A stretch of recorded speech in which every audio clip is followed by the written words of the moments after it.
Hey, and welcome to Be the Bridge. I'm your host, Brian Peyton Joyner. From the time I was 11, I tried to pray away the gay. But my senior year in college, I realized I could pray and be gay. Each week, I'll share my experiences and chat with others as we build a bridge between the LGBT community and people of faith. Thanks for joining, and let the construction begin. Hello, fellow bridge builders. Thank y'all for joining me today for this 20th episode of Be the Bridge podcast. I'm your host, Brian Peyton Joyner, author of the novel The Wisdom of Stones. The novel's about Ben, a college senior who promised God and his Meemaw he'd be a Southern Baptist preacher, but he can't pray away the gay. The novel takes place in the early 90s and is loosely based on my own struggle with sexual orientation and faith. My guest today is someone who has also had to try to balance his religion with being gay. Jason Galvez has his own version of praying away the gay. You see, he comes from a very large family, and 10 of his uncles are Pentecostal pastors, 2 of whom actually are pastors at churches. And they tried to pray away his gay by exorcising the demons that had turned him away from the straight and narrow path. Jason is a Christian blogger, a father, a spouse, an entertainer, and a very strong advocate for our LGBTQ community. Hey, Jason, welcome to the show today. Well, thank you. Appreciate it. Jason, let me start with a question that I like to ask all my guests. Where are you from? I was born and raised in a, well, it's not little, but upstate New York. It's called Syracuse. As we talked in setting up the interview, I went to Syracuse University myself. I got a master's degree at the Maxwell School there. Very nice. It is really a beautiful place, and I cherish my time that I spent there. So what was it like growing up in that city? Can you tell me a little bit about your religious upbringing? Yeah, well, I come from a very large family, and I have, a lot of aunts and uncles. 2 were actually pastors of churches, and the others were self-appointed preachers. Okay. And, I was born and raised in a tongue-speaking, demon-delivering church. Wow. Very charismatic. That was my foundation. Yeah. What was your first memory of church as a kid? I don't know if I per se have a first memory of church. I mean, that's kind of like saying, what's your first memory with food? I mean, it's just always been a part of your life. Right. You growing up, you went to church, there was always something. Instead of going trick-or-treating, you went to Hallelujah night. Instead of doing, Christmas, you did this. You went to church, on Terrific Tuesday and a service on Wednesday and then praise and worship on Friday and twice on Sunday. I mean, it was your lifestyle. I hate that word, but you went to church even more than we did. I mean, we thought, good Baptists were, twice on Sunday and Wednesday night. But it sounds like, you guys really spent a lot of time there. Yeah, we did. Do you ever remember at all hearing about homosexuality at all, or gays or sodomites? Or was there ever a moment when you were a kid where you first heard something that was very negative against the LGBTQIA community, and somehow that resonated with you?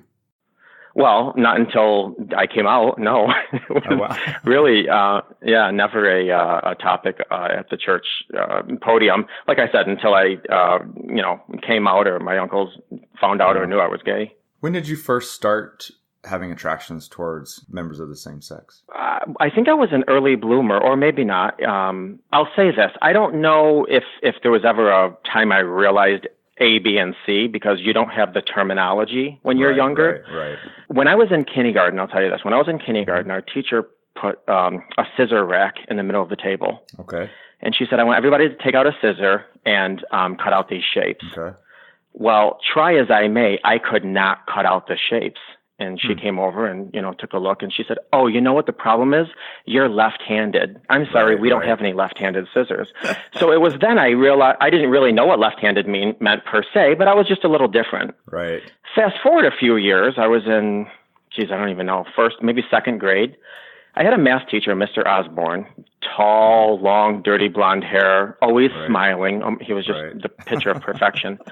And I remember I'd be sitting at my desk, just always daydreaming about him and I going grocery shopping for the month. Oh, wow. It wasn't anything sexual. It was just, I was daydreaming about we were going grocery shopping. And so, and again, at that point, I realized, okay, wait a minute. A lot of my friends are talking about these cute little blonde haired girls. Not even fantasizing about my male teacher, Right. When did you first realize that there was something wrong with those feelings? Well, as a child, your foundation, your island, so to speak of, is the core family. Right. And so when I would go to probably my mother at the time or, some extended family members who, were literalists and fundamentalists, at that point, I was inundated constantly with the 5 or 6 presumed anti-gay verses. And so, I probably in my single digits still, I don't even know, but, early teens at that. Okay. It was definitely early on. Just let me clarify. When you were in your early teens, you were aware that you were attracted towards other guys. And this was something that you shared with your mother and your aunts or uncles? I was about 11 or 12 when I knew that I was gay. I knew I was gay. Mm-hmm. But at this point, no, I did not tell anyone. So I remember looking through the phone book and trying to find any resources I could to talk with someone because I had a realization that I couldn't share with anyone.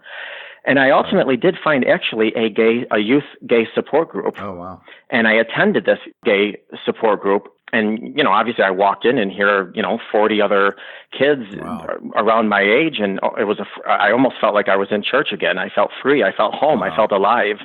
Wow. And so that gave me the support to eventually come out to friends and family. Oh, wow. Well, how old were you when you went to that support group? I was 11 or 12 when I called. However, you weren't allowed to attend the support group until you were 13. Okay. So I waited, how long those months were, whatever. And then I eventually did go into the support group. But I was quite nervous. I mean, I remember talking to the counselor on the phone about attending the youth group. Right. And, in the back of my mind, I'm thinking, well, what if he can make out who this is and he knows it's me and he calls my mother and my mother, I was very nervous at the time, but he was a phenomenal, guy at the time and really comforted me and invited me to the group. And that group, really changed my life, the course of my life, which is why I am very proactive with the gay community today and sit on the board of, the Pride organization, because I want to pay back and pay it forward, with all the help that I got. Right.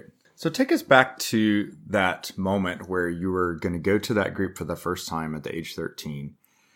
What were you thinking as you were getting ready? How did you get to the group? And what was your mindset that first time that you walked in? Well, I lived about 40 minutes from the group, so I took public transportation. But I was well versed with public transportation because I've been taking public transportation for quite some time. Okay.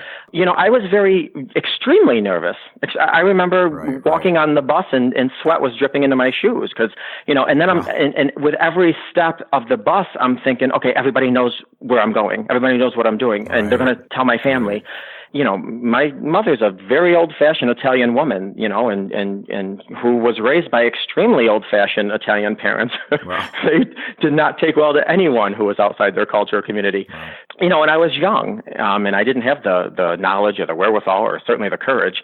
But I remember, standing across the street from the youth group, and my heart was pounding, and I was thinking to myself, well, maybe I can just, walk by there and glance in the window, or maybe I could do this, whatever. But eventually I just took a deep breath and said, it is what it is. And I walked in, and like I said, it was like riding a bike down the freeway in 65-degree weather, holding your arms out. It was complete bliss, Wow. Did you meet the counselor that you talked to on the phone? Oh, yeah, Ray, who to this day, we talk. Right, wow. Amazing guy. He was a MSW and then wound up going into school counseling, and we stayed in touch throughout the years. So was this a group just for sort of gay youth in general, or was there any particular focus for people coming from a religious background? No. This was just, and I use gay all-inclusively. So, anyone, youth, you had to be between 13 and 19 to belong to the group. Wow. You didn't need any, parental permission per se, because obviously a good majority of the kids weren't out to their parents. Right. So, no, it just really helped you deal with self-identity and who you are and accepting who you are and handling, anti-gay bullying and handling life stress and all those great things, So at this point at the age of 13, was this something that you had come to accept, that you had these attractions and they weren't going away? Or were you battling to pray away the gay at that point?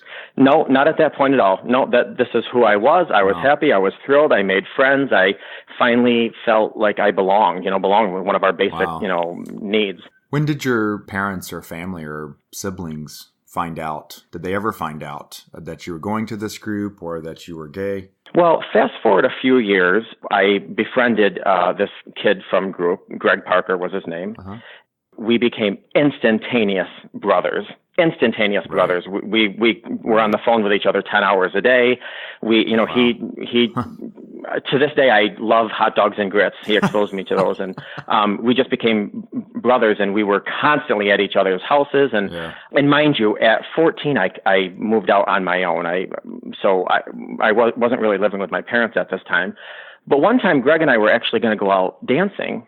And we happened to be at my mother's house, and we were getting ready. And we went out dancing and had a great time and whatever. I'm thinking the whole time my mother's assuming I'm going to a straight club, right? But not realizing, I guess, they always say a mother always knows. Right.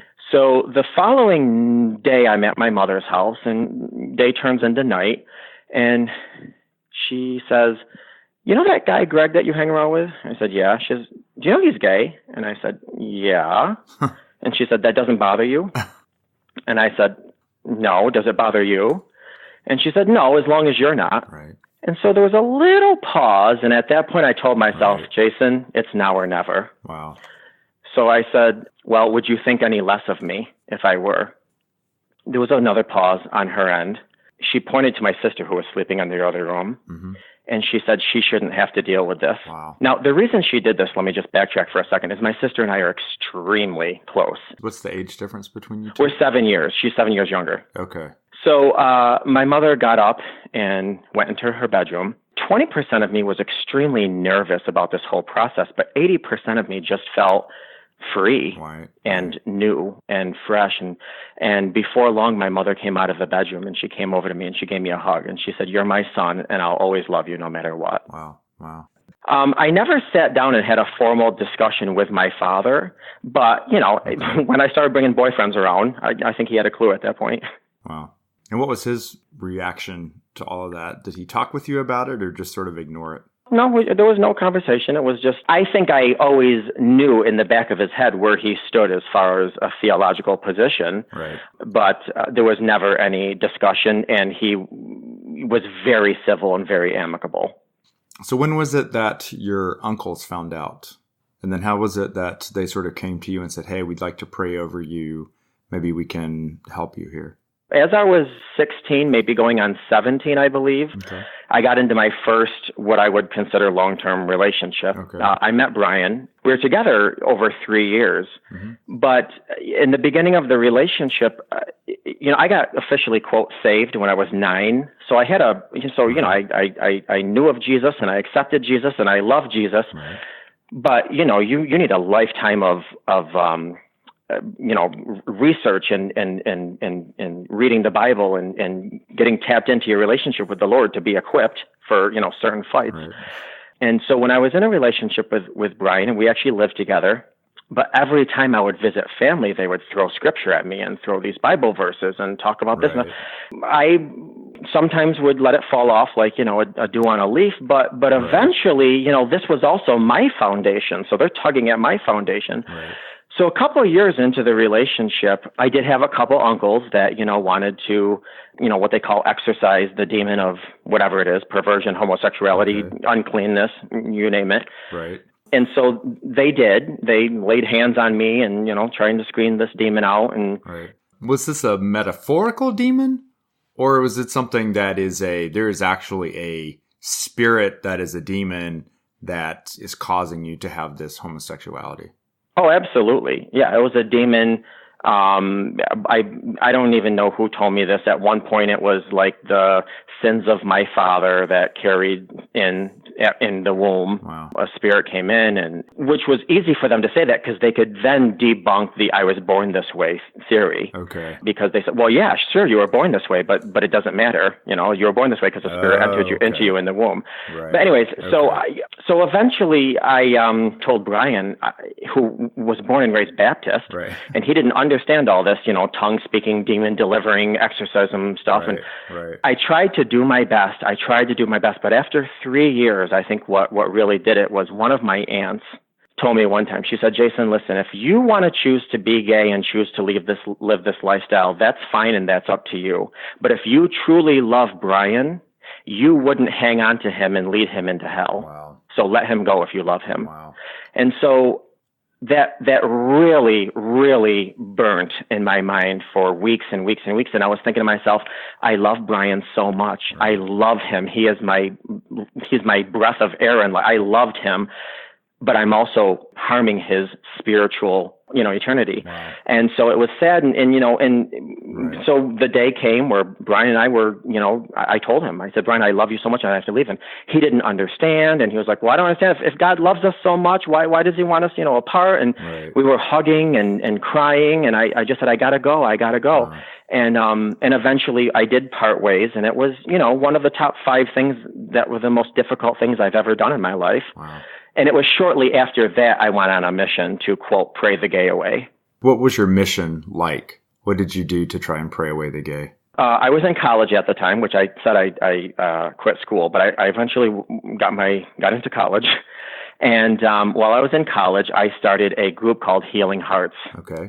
And basically my philosophy was the heart, the soul of a person is broken, and that's why they're gay. Right. And if you heal the soul and heal the heart, they can, be whole and not be gay anymore. So at that point in time, the ex-gay movement and gay conversion therapy was very prominent. The paradigm at a lot of those was that, gay people were broken, and there was sort of this path to wholeness kind of discussion. Was that something that you had read about or heard about from other places? Oh, absolutely. In my research, I don't know if you recall any of these, but there was Metanoia Ministries, Spatula Ministry, Exodus Ministry. Right. I even talked to Dr. Nicolosi at one point. Oh, wow. Very short phone conversation. So I got my hands on every ounce of literature you could possibly imagine. Wow. At that point, I had Healing Hearts. I had my own research and literature, and I thought through abstinence and fasting and prayer, and I would cure myself. Right. And I also started writing a book at the time, which I titled The Exodus from Homosexuality. Right. And what I was going to do is write a book on every aspect of how somebody becomes gay or is gay, and how you can leave this, quote, lifestyle. And so now I'm into my, early to mid 20s or something like that. And I'm sitting at the table, and I have all this literature, and I have my concordances and my Bibles, and I'm cross-referencing, and I'm doing all my research on, at this point, I had a 20-page book going. Right. And then all of a sudden, I'm looking at the stuff in front of me, and I'm seeing some cracks in what I was taught. Right. And then guilt came in a little bit, because I'm thinking, oh my God, I'm questioning my parents. Right. I'm questioning my uncles. Right. I'm questioning God. Well, Right. As we all know, what your parents and uncles tell you is completely different from what God does. But anyway, so it was at this point, through researching my book about leaving the lifestyle of being gay, is when I actually started noticing, whoa, this is what I'm getting is completely contrary to what I was taught. Wow. I'm always intrigued by these moments, because for me, when I realized that I could be gay and Christian, I do feel like it was like a revelational moment, and it was this sort of aha period where all of a sudden I'm like, the Spirit spoke to me. It's like, things are really different now. Yeah. It wasn't really gradual. The overall process was gradual, but that moment, it was a switch that flipped, and I was one way before and then one way after. What was that transformation like for you? Was it gradual or instant at that point? Actually, pretty much the same. I think the overall process takes time, Right. But the realization hits you like a ton of bricks. The sad thing about that is that it's a celebratory moment, Right. but nobody will celebrate with you. So, Right. So it's a bittersweet moment. So what did you do after that? Like, you have this group of people and you guys are meeting on a weekly basis, on a monthly basis Well, it was shortly after that I shut it down. Okay. Much quicker than Exodus. No, I'm just kidding. It was immediately I shut it down. I did not want to hurt one more person. And I'm going to be honest with you, full disclosure, and it breaks my heart when I think about it to this day. Right. Shortly after, I was in a gay bar, and I looked over to my left, and there was one of the people that I was, quote, working with for so long. Wow. And he didn't realize that I embraced who I was created to be. Right. He just probably saw me as, a failure or something like that. I'm not sure. And I don't know. And I feel bad I didn't even say hello to him. It was just like Alan Chambers, you got to apologize to some people, Right. So what did you say to the folks? Did you have a meeting and tell them, or you just said without sort of explanation, we're shutting down the group? No, I didn't tell anyone anything. I shut my phone off. The meetings that we had, basically what I would do is I would tell everybody ahead of time, we're going to meet at Dunkin' Donuts at this time, and we're going to, yada, yada. Okay. So it wasn't like all of a sudden somebody showed up at the house with lasagna and nobody was home. They just didn't get a call. They just didn't come. And I didn't, again, have the tools to be strong enough to say, okay, this is my new revelation. Did you try contacting Brian at all at that point, or had he sort of moved on? Brian and I have remained good friends. That's good. Since the end of our relationship. To this day, we are still connected on Facebook. We periodically talk on the phone. He's since got married. He's happily, married. Obviously, I've since got married. We're good friends. We are going to always be good friends. We shared a very, very close time in our lives for a couple of years. That's wonderful. So, Jason, you've shut down your Heal Hearts group, and you're in college. Do you end up graduating, or sort of take us through what happens next in your life? Because I know you've had a lot of different change and a lot of different directions that you've gone. Yeah, certainly. With my life, I feel like I've lived 4 different lives, and some of them are kind of like, intertwined and tangled and stuff. Well, like I said, I did quit school when I was 14, and when I was in my late teens, I tried to get into college, and I was told no because I didn't have any high school transcripts. Right. And this was before the time that colleges would allow you to come in and prove yourself or whatever. But long story short, I did convince one advisor to let me into college, and I told her, I said, I promise you, if you let me in college the first semester, I will prove to you that I'm college material. Okay. And I went on to graduate with high honors. Oh, excellent. And what was your major? What course of studies were you pursuing? I have an associate's degree in therapeutic recreation. Okay. I have a bachelor's degree, dual studies in psychology and theater. Okay. And then I have a master's degree in arts and education. Okay. So I taught for many years too in school, special education. But during all this, I also joined the military. I went away and did my military training, and that was wonderful. So how old were you when you joined the military? This was after college, or? So basically, I went away for training, and I was in my early to mid-20s, but I did reserves. Okay. So I was able to come back home and continue, working in my schooling and being with family and stuff. So I served 4 years in the Army Reserves, and then I transferred over and served another 4 in the Air Force Reserves. And what year did you join the military? Oh, Lord. 93. Because that's a very interesting time period, because that's the don't ask, don't tell era. Yep. I joined probably within months of all that happening. As a matter of fact, that question was still on the form the recruiters had to ask their recruits. Right. And as he was going down the form, which I'm not going to lie, if he would have asked me, I would have told him the truth. The same reason I don't donate blood anymore, because I'm not going to lie. Right, right. But he was going down the list of questions, and then he got to that one. He said, oh, I can't ask you this anymore. And so he crossed it out with his red pen, and then he went on to the next question. Oh, wow. So what was it that led you to join the military? Brian, it was because I dialed the wrong number. What? When I went to apply for another year of college, one of my advisors said, are you registered with Selective Service? And I said, what in the world Selective Service? What do you know when you're in your early 20s? Right. And she said, well, here's this number, try to find out if you're registered with Selective Service. So, after being transferred, umpteen amount of times, somehow I was on the phone with a recruiter. And, long story short, next thing you know, I'm downtown signing 8 years of my life away. That is an interesting story. Yeah. Did you meet many people in the military who were gay?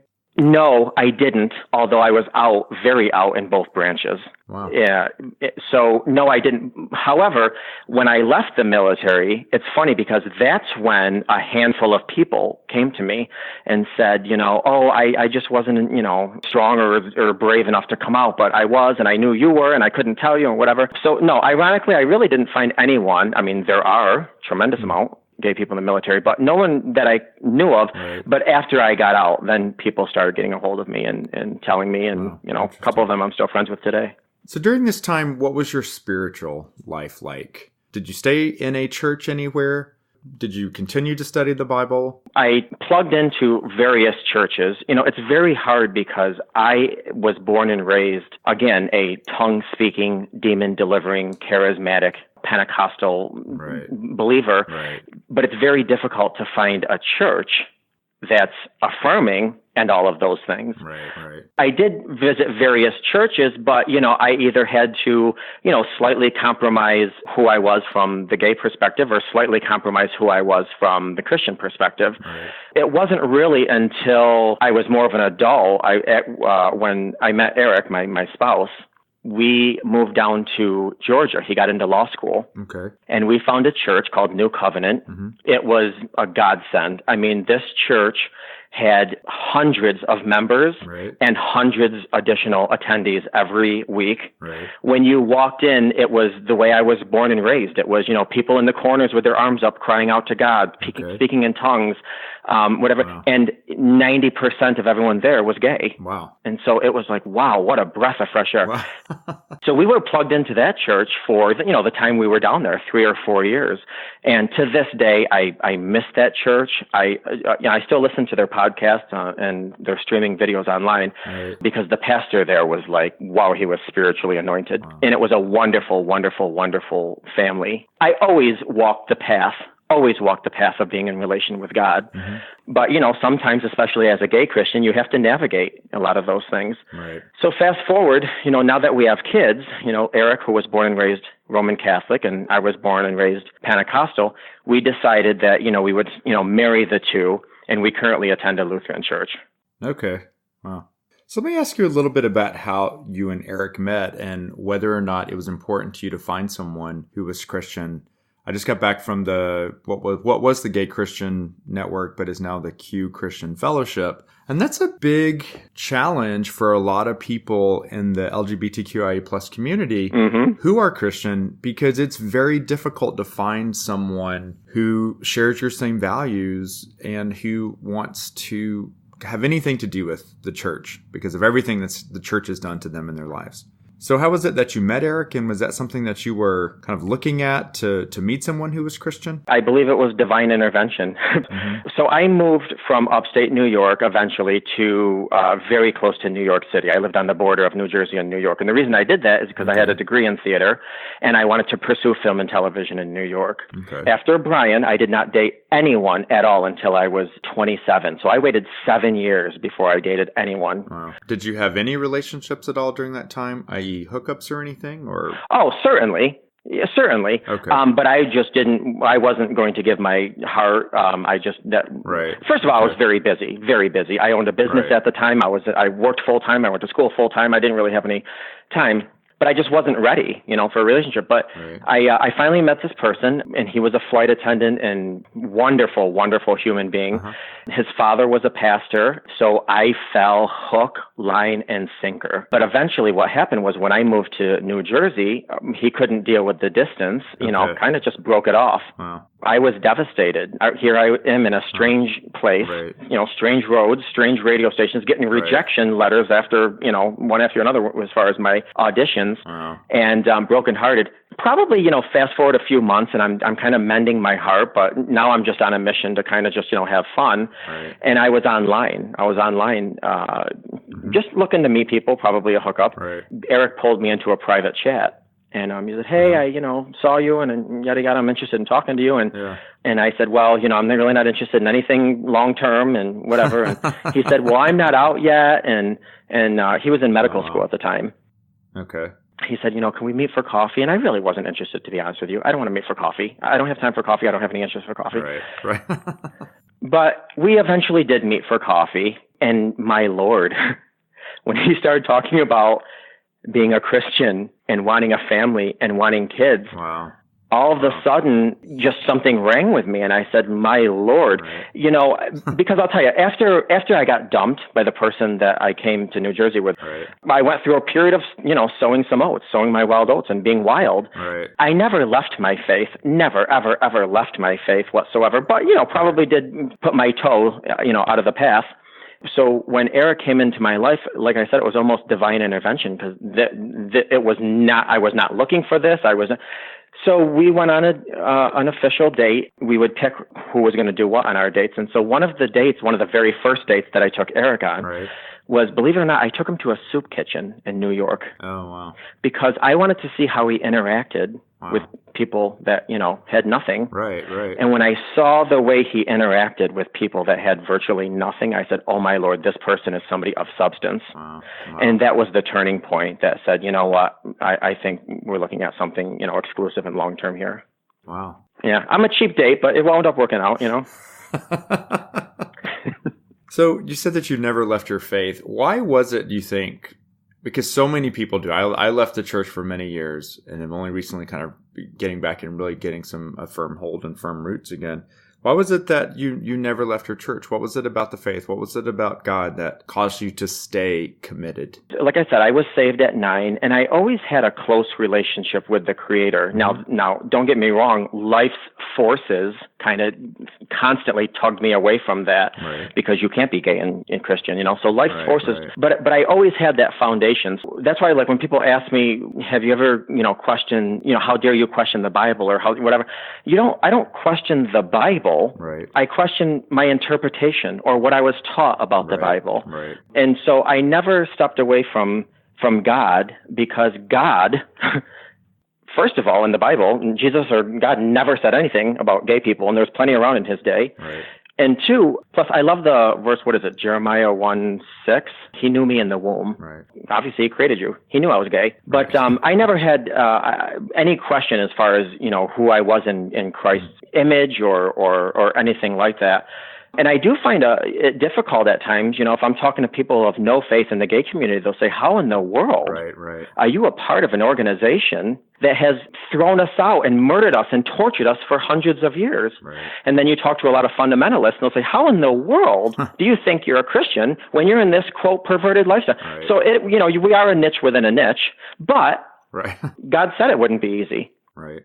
So just you have an incredible confidence that just, I think, has really given you the strength to deal with a lot of things in your life and to sort of stay true to yourself, stay true to your faith. Where do you think that confidence comes from? That's a very good question. And I'm going to be honest with you, I don't know. I don't know.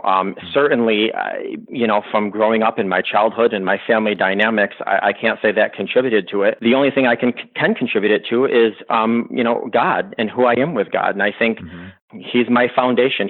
For as much as I love my family and I love my friends, Jesus was there from day one, and He's going to be with me with my last breath and even beyond. So He is my purpose, and that is my confidence. Right. Wow. Let's sort of conclude here with the question that I like to ask all of my guests. What do you think that those of us in the LGBTQIA plus community who are very strong in our faith, what do you think we can do to help more gay people get back to church and to their faith? And what can we do to help the communities of faith that aren't affirming, that reject us? What can we do to sort of help them understand that we are all God's children? In my 20s, when I realized this whole gay Christian community and that I was a part of this community, I made it my life's mission that everybody in my family would hear and read the same material that I did. Right. So if I found a book on being gay and Christian, it was mailed to all of my family members. And like I said, I have a large family. If I heard a sermon, it was going to be mailed to all my family. Right. Every time I talked with my family at this point, right. I would make sure that they heard about the gay Christian community. Wouldn't even let them get a word in edgewise. They were going to hear what I had to say. Right. Wow. No hearts were being changed at this time, but I was passionate. Everybody was going to get inundated with all this information and literature that I had. Right. And this happened when I was in Atlanta at this church I was just telling you about. The pastor gave such a profound, moving, stirring message about the gay community and Christianity. Right. And while I was sitting there, I couldn't even hear the message because I was thinking to myself, oh my gosh, I'm making a copy of this for everyone in my family and I'm going to mail it out.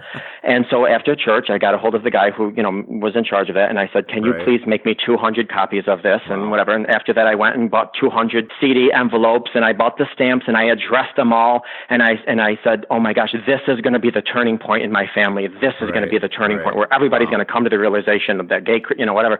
And as usual, before I sent them out, I prayed. And I said, Lord, I ask that you put your hand on these and, you touch them and everybody in my family. Is there anything else that I need to do before I put these in the mailbox? And as clear as you and I are speaking, he said, don't mail them. Wow. And I said, huh? I'm looking around like, Karen Walker does on Will and Grace. Huh? What? Right. And I'm like, get thee behind me, Satan. Who's talking to me? And I heard it again. He said, don't mail them. And I said, Lord, wait a minute. Did you hear the message? This is going to be the turning point in my family's life. And he basically said, listen, you've been doing things your way for years. Now I want you to do things my way. Wow. And I asked, well, what is your way? And he said this, just live.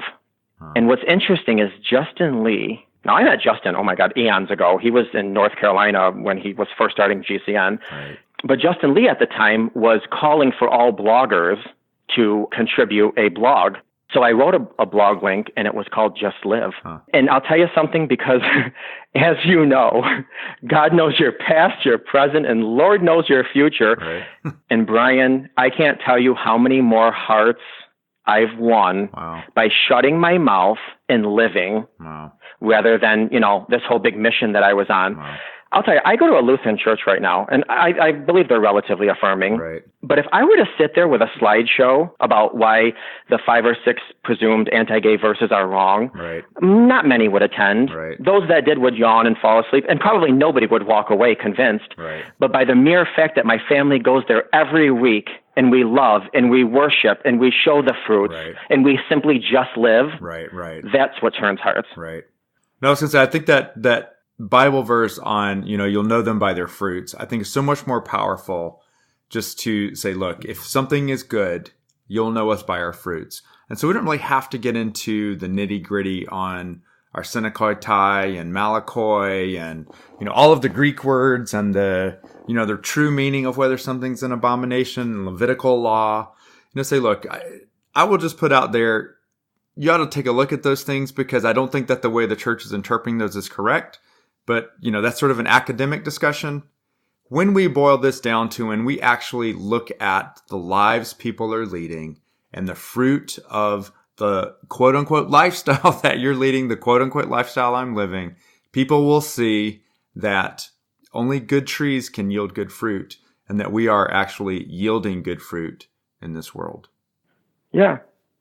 And seeing is believing. So, right. So to answer your question, simply just live. Right. There's a myriad ways, but, inviting more of the gay community to church if they don't have a church home, and getting them plugged into a church. Right. The ownership is on everyone. I also think the gay community just kind of has to be conscious of their behavior. I told you I sit on the board of the Central New York Pride Organization. Every year we have our festival, and every year the media is there, and the media has done our community wrong, and historically speaking. Right.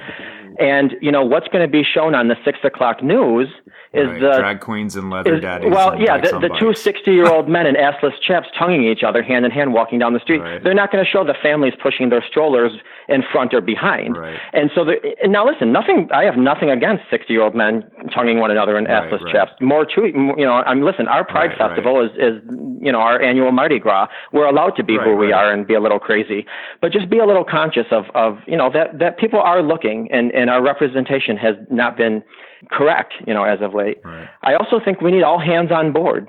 All hands on board. Right. Everyone, that old saying, all for one and one for all. Right. No civil rights movement has ever or will ever, the 3 large S's, suffrage, segregation, and sexuality. Mm-hmm. Nothing will ever be achieved with just the community at hand. Mm-hmm. You need all allies, all voices. Also, pray for those that aren't inclusive. When I talk to people from fundamental backgrounds or conservative backgrounds, what usually they end with is, you're blind, I'm going to pray for you. Right. And I usually get back to you and say, thank you, I need all the prayer I can get, and vice versa. I believe you are, and I will pray for you. Right. So we just need to pray for people that aren't inclusive, Right. Invite a pastor for dinner and let them see your family. Basically, just keep doing what we're doing. Right. Change is happening. Pebbles make mountains and raindrops make sea. We might not see it, but change is happening. Mm-hmm. Now, will we ever live in a utopic society? No. To this day, there's churches and pastors that still won't put women in positions of leadership. My denomination, Southern Baptist, doesn't. So it's not an insignificant number of people in this country. That's what I'm saying. Like, you're always going to have your church. Your fundamentalists are going to be here until the day we die. I mean, there's churches and pastors to this day that won't marry couples, that are not of the same race. There was just something in the newspaper not too long ago. This pastor getting in trouble down south for that. And then there's pastors nowadays who won't marry couples of the same gender. So you're always going to have someone who, even though the Bible was written in Roman culture and yada yada, and we look at it in Western eyes, you're always going to have literalists. Right. So that's why I think it's important, if I just can add this, I'm much more, when I'm talking to someone, although I do not talk to anybody anymore as far as from a convincing standpoint or talking about the anti-gay verses or anything like that. Right. I'm much more into truth over fact. If I'm sitting in front of you and I put down a number and I say, Brian, what's that number? And you tell me 6. Well, in fact, I'm looking at the same number, but I say it's 9. Right. Well, that's a fact. Right. You're looking at it's written down. It's 6. It's a fact. Well, the truth is, whatever way in which you're reading it, it's both. Wow. Right. And I think that's the deal with the Bible, is that, yes, it's fact. These verses are written. That's fact. But what's the truth behind it? Right. Hey, thank you so much, Jason, for talking with me today. I had a wonderful conversation. And if folks want to find out about you and read some of your wonderful blog posts, where should they look? I will email you my blog, which, by the way, it only started off as a diary. I never meant to blog. I just started off as a diary. It just happened to get some traction with some followers. Right. I will send you a link to my blog. And also, I do have a children's book. Even though the publishing company did shut down, I still have a few on hand. I'm happy to, send to anybody that's interested. And that's on jasonj.biz. Okay. The whole premise of the book is, I taught school for many years in inner cities. There were no books on diversity whatsoever. And 90% of my children did not come from a home with a mom and dad. Wow. And so I would keep going to the director and saying, can we have some money so I can buy some books that, represent my kids' families? And no. And so finally one day I just decided, you know what, then I'm going to write my own. So I wrote my own. I illustrated it. It wound up being published. Unfortunately, the publisher's doors closed down, but I do still have some books and a way to get them on my website if anybody's interested. Okay. And again, that website address is www.jasonj.biz, B-I-Z. Excellent. Thanks a lot, Jason. Have a good rest of your week, and I'm very excited to get your message out.